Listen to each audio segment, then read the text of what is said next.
So today I want to talk about punishment, the concept, the background, the reasons, the overall idea of punishment. And I'm going to start with a set of halachic conundrums, and then launch into a little bit of a discussion of punishment, and we'll see where it goes. And again, I'm always happy to hear everyone's thoughts.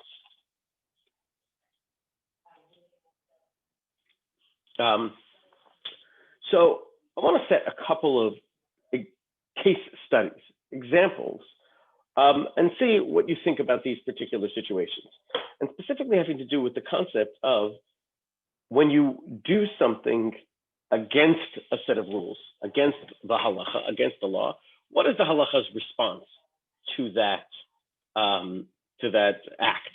So for an example, okay, you have a shochet, and a person who is a phenomenally successful and professional and talented shochet, right?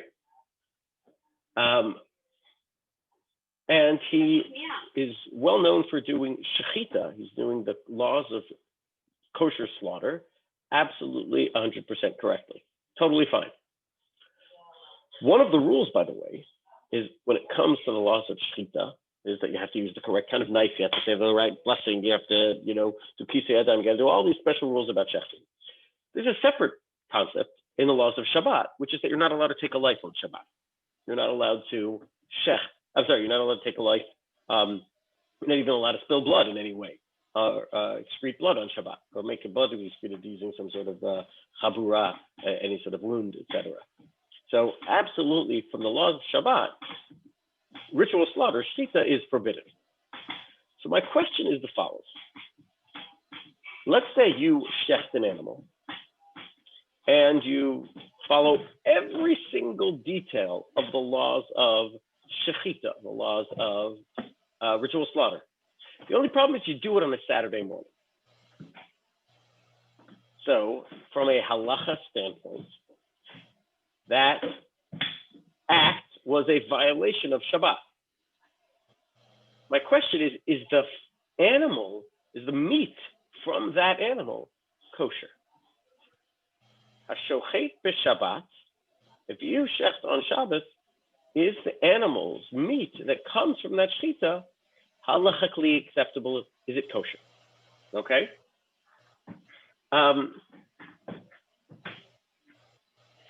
Different question.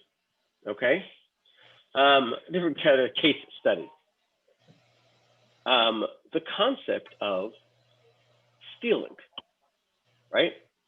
So the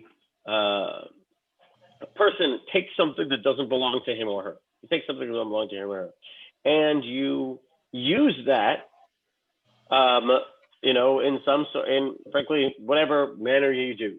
You take somebody and you take it under your control, and you act like you use it for, if it's money, you use it to buy something.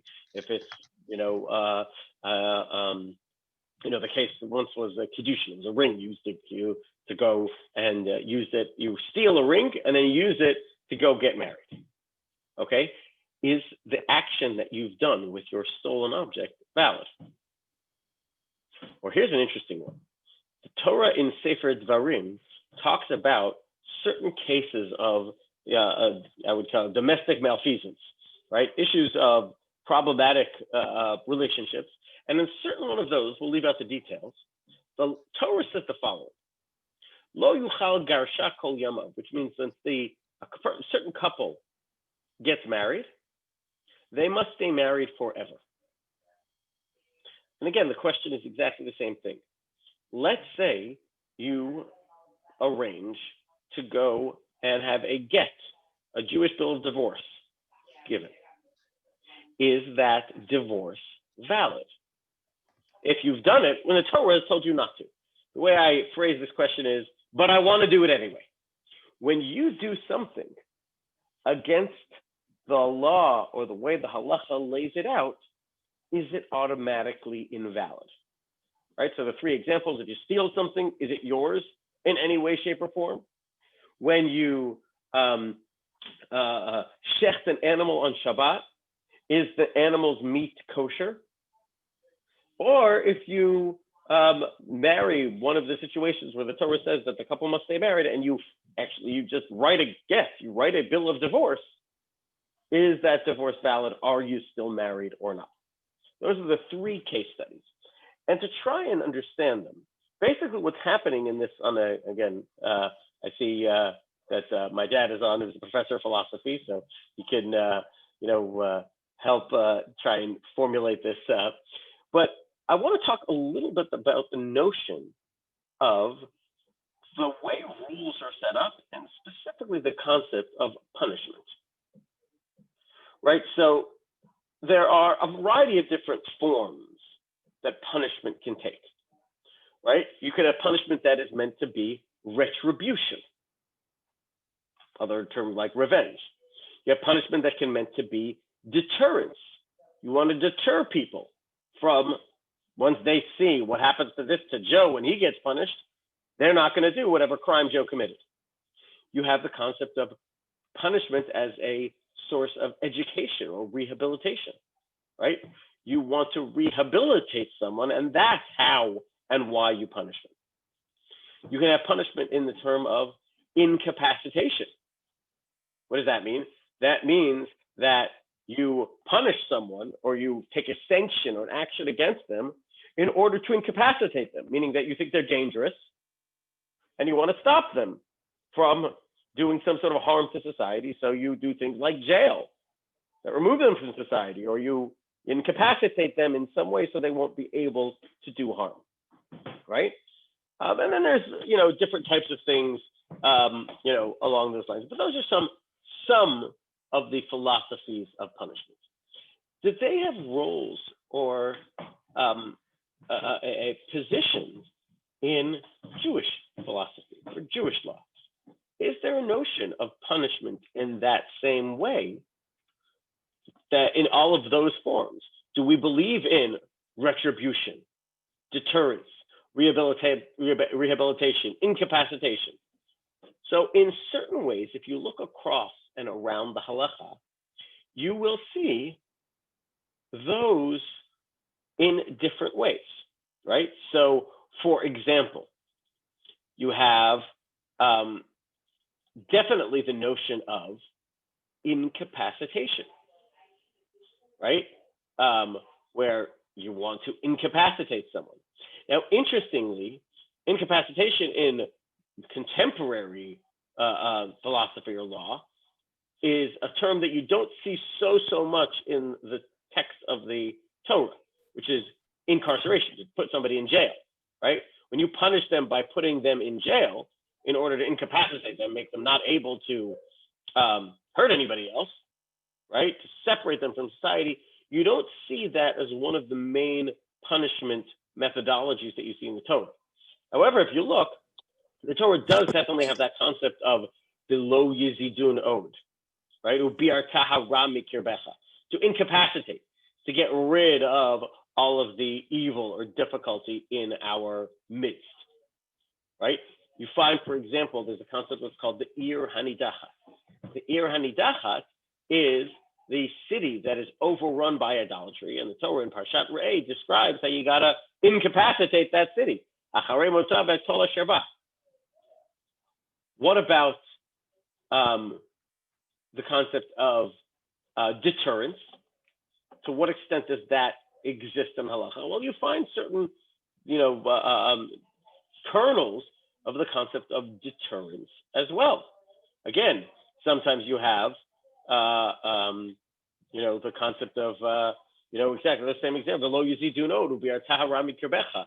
V'chol Yisrael yishma'u v'yirau, which is a Hebrew term for, and all the nation shall see and they shall fear, based on any particular punishment that is meted out to a person who does evil, right? That there are certain aspects of punishment that are meant to be public. And perhaps part of that concept of public punishment is to deter others from committing any of these acts that the person has done, okay? Is punishment in Jewish law meant to be rehabilitative, right? To rehabilitate? Well, I would argue that the entire notion of Teshuvah is part of that cycle, meaning that sometimes we look back or we look at history and find that time of punishment that God metes out. And if you look at the Nevi'im say that the punishment is meant to, or at least the threat of punishment is meant to take us sort of on the straight and narrow. The concept of the Kur HaBarzel, right? That there's certain experiences are meant to cleanse us, so to speak, or to, and that I would say, rehabilitate us. Interestingly, what about some of the corporal punishments that you'll see in the Torah, like makot, the 40 lashes?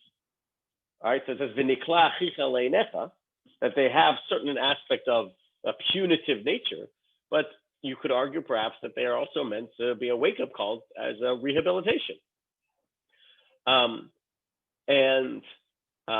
You also have the concept of retribution. And this is what I kind of want to talk a little bit about, which is there a value or a concept of simply, as we say, an eye for an eye, we say that refers to monetary, but the concept of retribution, right? When every action has an equal and opposite reaction, or, at least, and there's a notion that you are meant to punish in order to simply have a consequence that equals the crime you've committed. And again, that's retribution. You did something bad, so some bad's going to get done to you.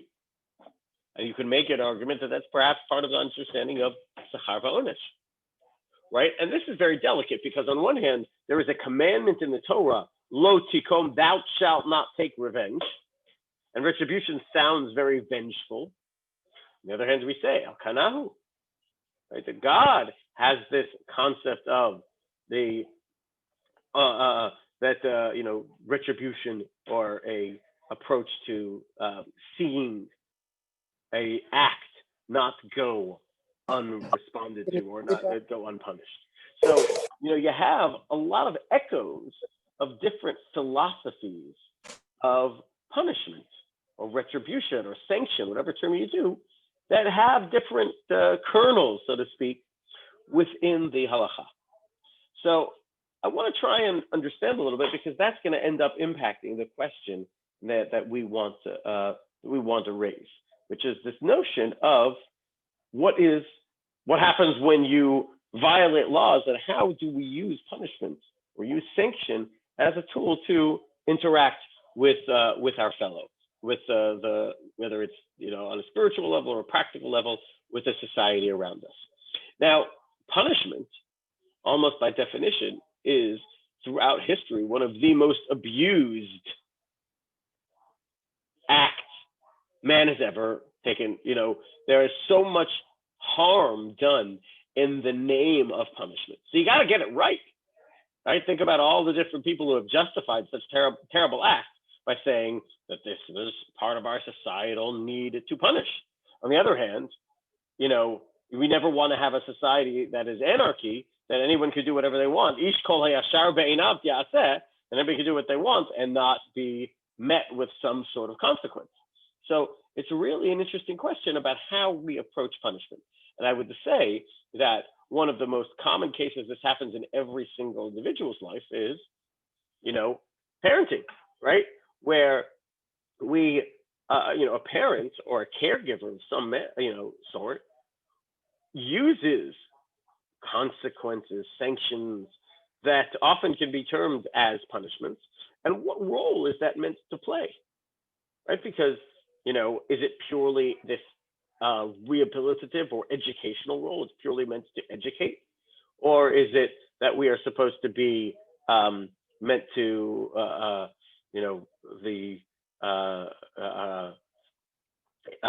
try to show somehow this concept of consequences? Or sometimes is it that we're purely expressing our frustration, and because we're frustrated with the kid or with the colleague or whatever, we lash out and punish that person, and then maybe it's closer to retribution. So it's really an interesting thing to think about. What are the underlying philosophies of punishment that are appropriate and that we should incorporate into the corpus of our interaction with the people around us. So I'm happy to hear, anybody's welcome to unmute, to kind of hear how you see the concept and the value of punishments. Everyone is welcome to unmute. Let's see if I can see people.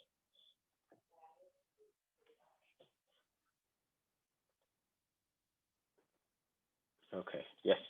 So I see people. So I want to just share, again, feel free to, I'm going to just share a really interesting argument between the Rambam and the Ramban about a very, delicate, a delicate prospect. Let me just see if I can pull it up here in front of me, and then I'll maybe be able to share it. Here we go. The Torah says the following. The Torah says, "Va'achet imchem lenafshotechem edrosh, miyad kol chaya edrishenu."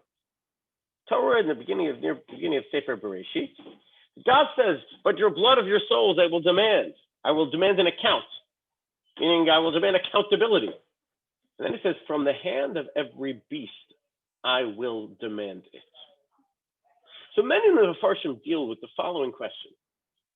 God is basically saying that he will demand justice, demand accountability, which often expresses itself in the term of punishment from animals. Is that really true? That an animal can be held accountable for damages it does the same way a human being can? Right? So it's a really, it kind of goes to the heart of the issue, because some of these things might apply. Retribution, I guess you can say, applies, but education, hard to say. Rehabilitation, it's an interesting question. Is it nefesh chaya? What? Is it nefesh chaya? No, miyad kol chaya edrishenu. Yeah, but can we understand it? Nefesh chaya. Right. So interestingly, that's part of the argument between the Rambam and the Ramban. Most understand it in the context of the story of the Shor HaNiskal. What's the Shor HaNiskal? Shor HaNiskal is much later in the Torah, which refers to an ox. And if an ox gores, right, an ox causes damage to so there is what's called a shor tam and a shor mu'ad. A shor tam is an ox that has, they say, a non-noxious ox, right, an ox that has never done it before, and that has a certain set of consequences. And then you have a shor ha-mu'ad, which is that it's been known to do things, and the ox is sentenced to death. The ox is killed after it has been shown to be, again, noxious, so to speak. It has gored multiple times, and then it's killed. And so the Rambam, in his Guide to the Perplexed, in Moreh Nevuchim, says, don't you dare think that the ox getting killed is a punishment to the ox. He says, no, the idea is that because, and Stan was, I think, pointing out this, there could be no such thing as a punishment for animals. For the Rambam sees, at least in this context, that punishment must have some sort of cerebral component. That there's got to be some sort of intelligence, so to speak, and an animal that doesn't have that level of intelligence can never be punished per se.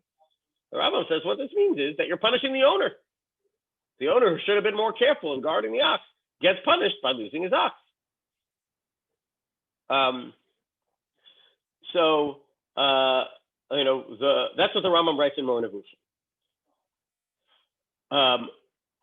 There is an approach that's different from the Ramban. The Ramban says that it's not that we punish the animals, right? No sense of animal has no sense of cognition, but there is a system in the world of consequence. And whenever someone or something commits a crime, we gotta have it, again, equal and opposite reaction. That menace has to be dealt with. Now, it could be that, that this is meant to be like a, incapacitation. We kill the ox so that it's a dangerous thing that we get out of our way.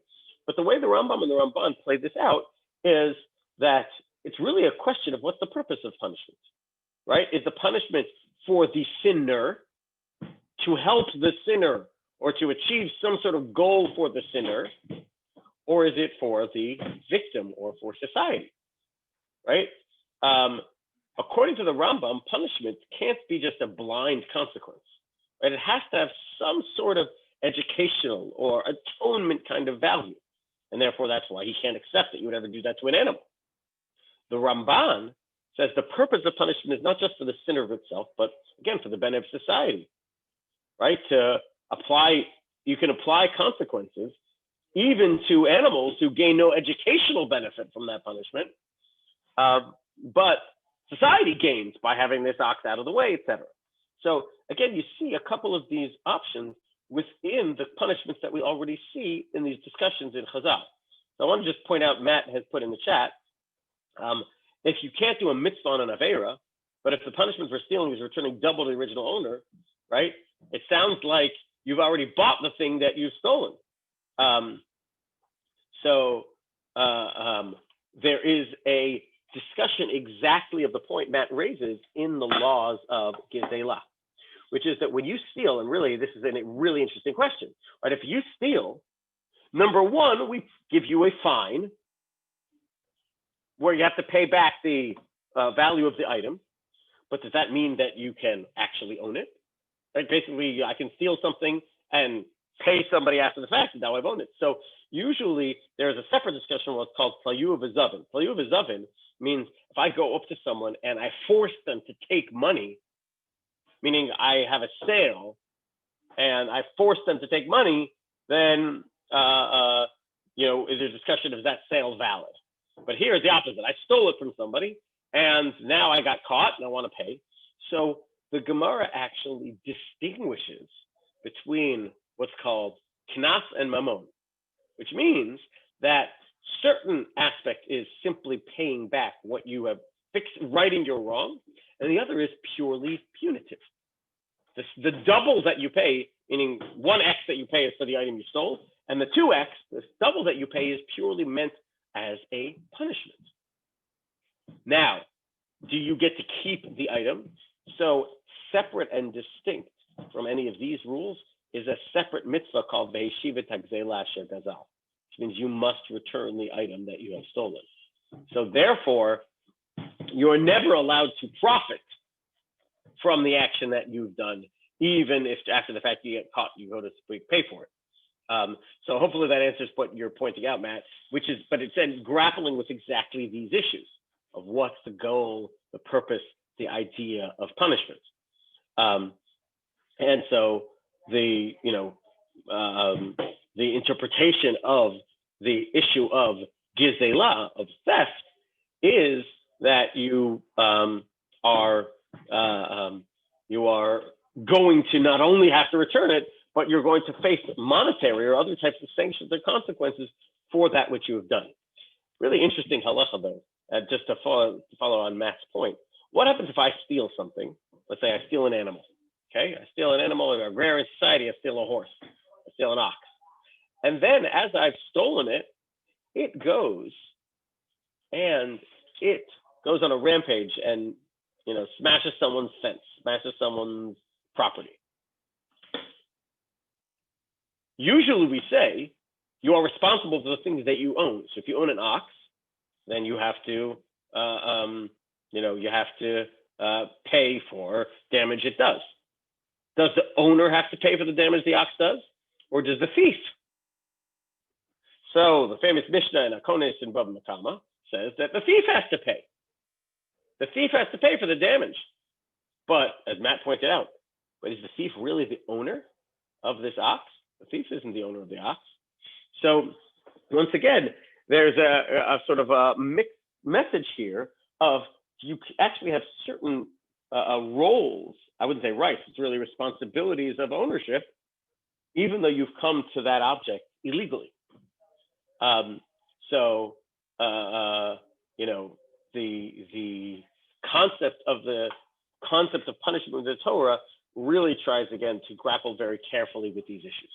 So just to recap what we've talked about so far, we've started with three case studies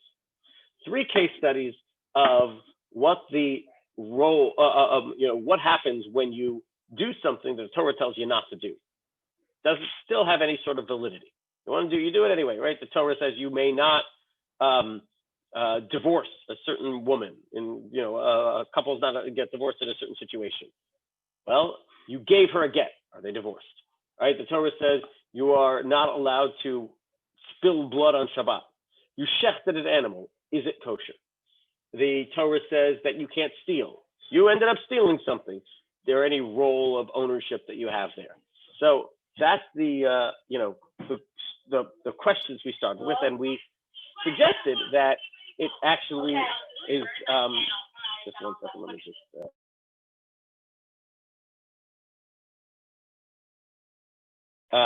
We suggested that it really goes to a question on a philosophical level of what is punishment all about, right? And so we said that there's a couple of different kinds of philosophies of punishment. We saw examples of them in different places in the Torah, right? There's retribution, there's deterrence, so somebody sees this and doesn't do it all. Rehabilitation, you want to change the person and you do that through punishment. Or let's say incapacitation, you want to incapacitate them, you want them to get out of the way. And so they won't hurt or cause any damage anyway, in any additional, context. And so we saw examples from the Torah that seem to go along all of those, axes, all of those lines. And then we saw some examples where we try to push the envelope a little bit. Like for an animal, could there be notion of punishment for an animal? So what I want to just add one last piece, and again, I'm just going to see if I can pull it up here, is the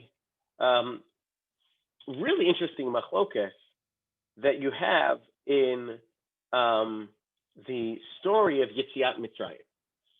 In the story of Yetziat Mitzrayim, let me just see if I can find it here. In the story of Yetziat Mitzrayim, you have a very different axis of approach within different mafarshim. Story of Yetziat Mitzrayim, of course, has the Jewish people in the desert in Egypt, and a significant set of unambiguous punishments to the Mitzrayim, to the Egyptians. All right. Not only that, it's very clear that there's not much flexibility in the kind of punishment that they're meant to get, right? God hardens Paro's heart, so he won't let the Jewish people go. And it says, Laman Raboto Totai, Umoftai, that God says this is meant to be a showcase of God's, approach and power over the human, over the earth, over the human race. So the Egyptians are punished and punished and punished and punished and punished. And you see two different schools of thought within those punishments.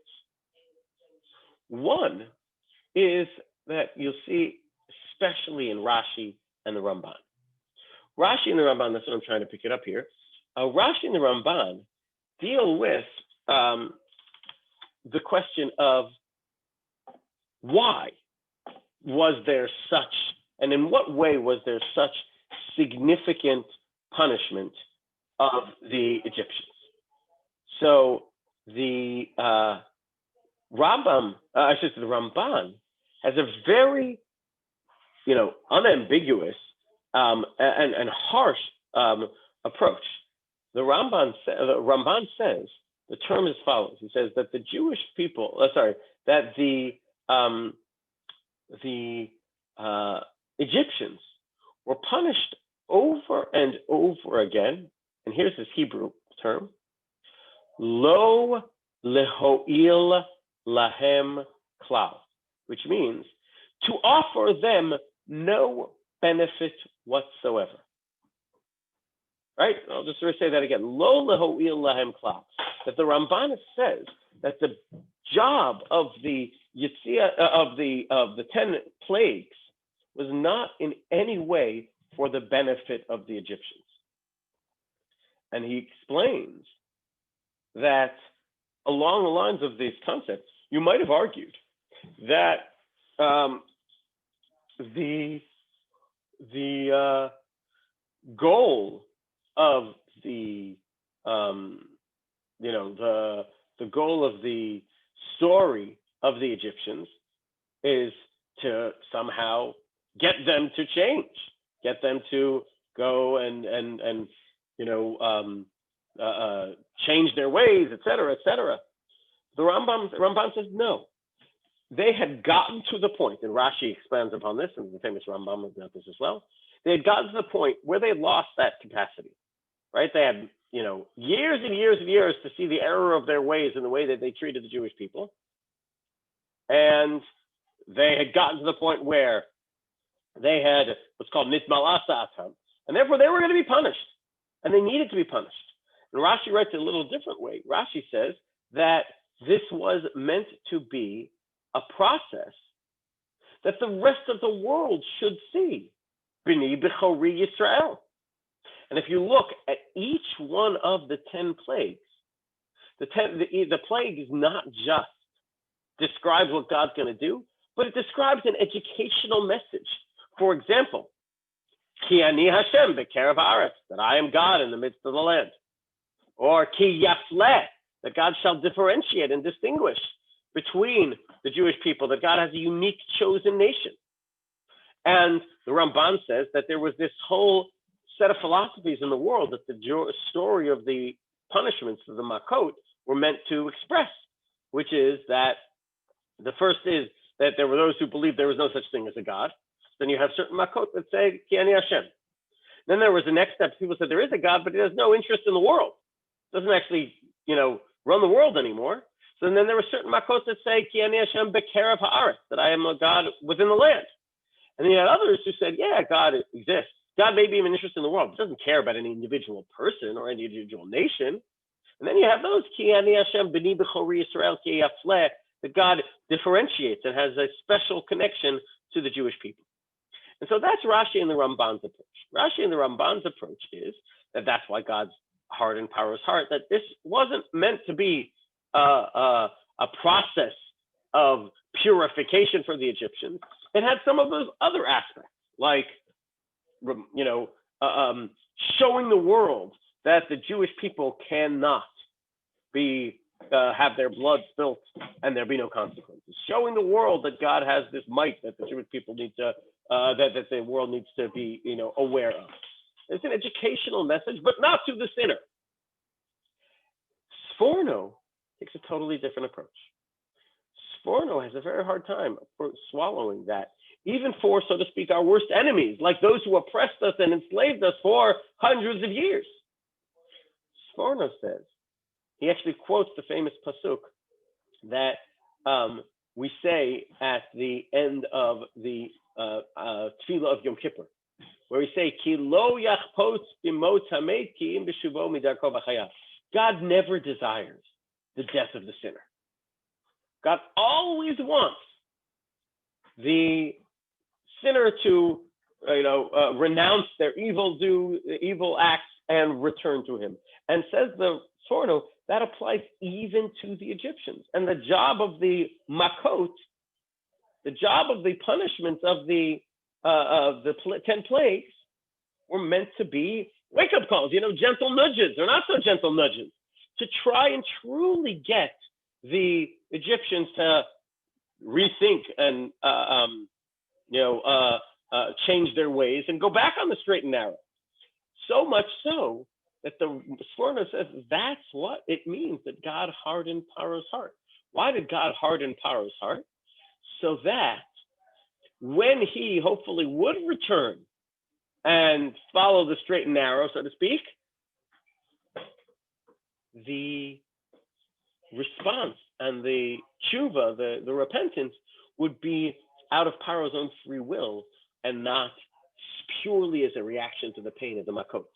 The way he explains it is that the job of the Makot and the hardening Paro's heart was so that he wouldn't simply react to the plagues. That's what it means Paro's heart was hardened. Paro's heart was hardened means that he wouldn't say he was inured to the pain of the Makot. And so that when he would potentially let the Jewish people go or, change his ways, whatever that may look like, it would be out of his personal, epiphany, as opposed to just ow, get the the pain away from me. So the Sforno takes a very different approach, because Sforno's approach to punishment is that there's no such thing as punishment that has no regard for the sinner. Punishment must be meant to somehow, again, rehabilitate or educate, or somehow offer some sort of, not telling the sinner, we're just writing you off, even in the most terrible sins. And this goes to a lot of very difficult questions that have been asked over history to those who have done terrible sins, and what exactly should be the nature of what we respond to them. By the way, the Rambam uses this as a question of how Judaism approaches capital punishment, right? There are capital offenses in the Torah, right? It's very hard to say that a capital offense is meant for rehabilitation. Although the Rambam himself does suggest that that's part of it, because we believe in Olam Haba. And then they get the punishment in this world allows for a different cheshbon, so to speak, in the world to come. So even the death penalty can have a rehabilitative aspect to it. So these questions are really complex to exactly how we view the notion of punishment. The cases that we talked about actually end up being really interesting in terms of trying to parse some of this out. Because just to repeat, we did 3 case studies. The first case study was the person who shechts on Shabbos. They shecht on Shabbat, which is a violation of Shabbat. It's not a violation of Shechita. The second is the family that the Torah says are not allowed to get divorced, and the husband writes the wife a bill of divorce. We asked, are they actually divorced or not? And the third is this situation where you steal something. Does it belong to you in one way or another? So these are raised in a Gemara in Masechet Shmura. Gemara in Masechet Shmura, the Talmud deals with all 3 and more of these issues, and says it's a fundamental dispute between Abaye and Rava, 2 of the great sages. Abaye says that when you do an action in violation of what the Torah tells you to do, that action should be valid. So, for example, if you shecht on Shabbat, that animal should be kosher, should be a real shechita. If you give a bill of divorce to someone the Torah told you not to, they should be truly divorced. And like Matt said, if to the extreme, if you steal something, you should have some rights of ownership in some way from that. And Abaye makes the following argument. He says, I must be right. Why? Because the Torah punishes you for all those acts. The Torah is going to punish you for stealing. The Torah punishes you from divorcing this person you're not supposed to divorce. The Torah punishes you for shechting on Shabbat or Yom Kippur. You're going to get a punishment.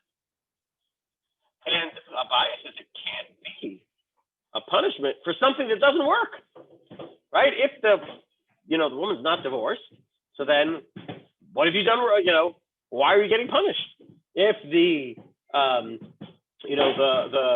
act of stealing ends up getting reversed, so then why are we getting punished, right? If the animal is not kosher, then why are we punishing you for doing it if what you achieved didn't make any difference? So Abaye says, Avid Mahani, if you do something against the Torah's will, it works. Because Abaye understands that punishment, right, has to be this quid pro quo, direct response to the crime. Rava says something different. Rava says, Avid Lo Mahani, which means if you do something against what the halacha requires, it does not work. It does not take effect. Why? He says, Abaye says, what do you mean? Why on earth are you getting punished if what you did made no difference? And And so Rava says the reason why you're getting punished is the ka'avar amemra derachmana. Ka'avar amemra derachmana means you get punished because you violated the word of God. And inherent in that approach is that punishment isn't about what you achieved, it's about your action. You do something wrong, there's got to be a consequence to it. There's got to be some response to the action that you've done wrong. The Rava suggests the Torah is basically setting out a code of behavior. Whether you achieve that, whether your behavior achieves any sort of result, doesn't matter.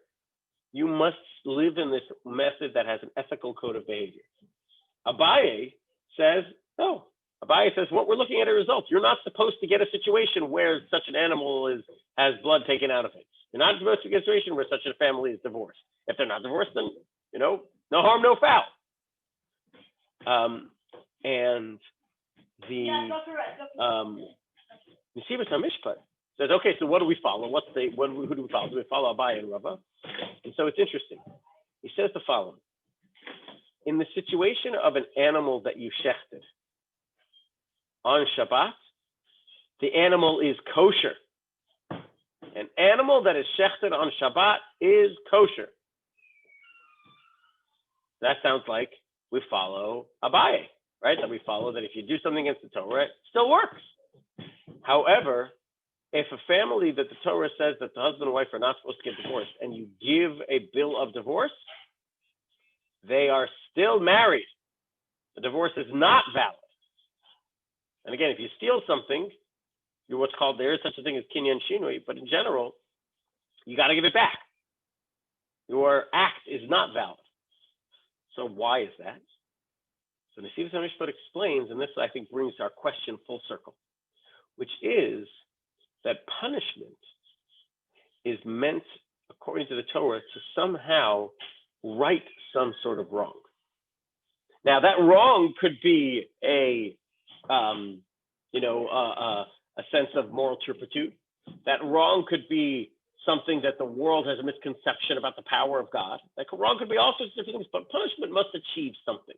It can't be purely punitive.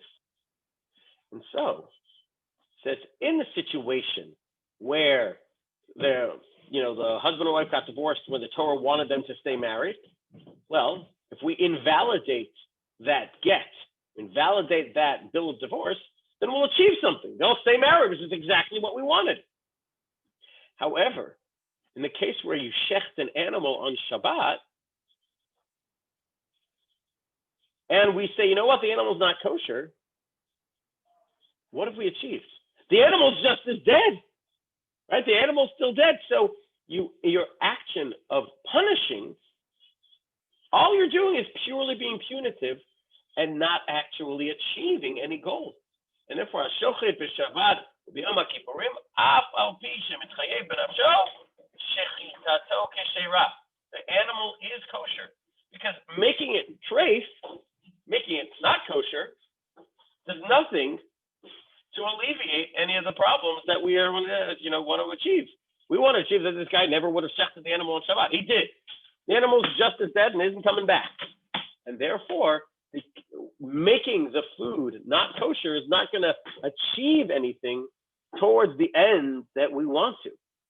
Now, maybe this person shouldn't profit from it, but in order to, so punishment must be dealt with in a very, I would say, delicate way. And I think that concept really is a very powerful one that underlies all of the cases and the stories and the examples that we brought, which is that there's going to be an aspect of retribution. There's going to be an aspect of rehabilitation. There's going to be an aspect of education, right? There's going to be an aspect of deterrence. There's going to be an aspect of, making sure that people learn, whether it's the sinner who learns or the people who watch Kol Yisrael Yishma'u V'Yirau B'Yartaru Mikrobecha. You have the aspect of incapacitation. You want this not to be able to happen again, and you remove a threat. All of those are philosophies that come to the concept of punishment within the corpus of Jewish law somehow and somewhere. However, what we're learning from this last story and the concept with which we began was that it always has to be meted out with chachma, with a certain sense of understanding and wisdom.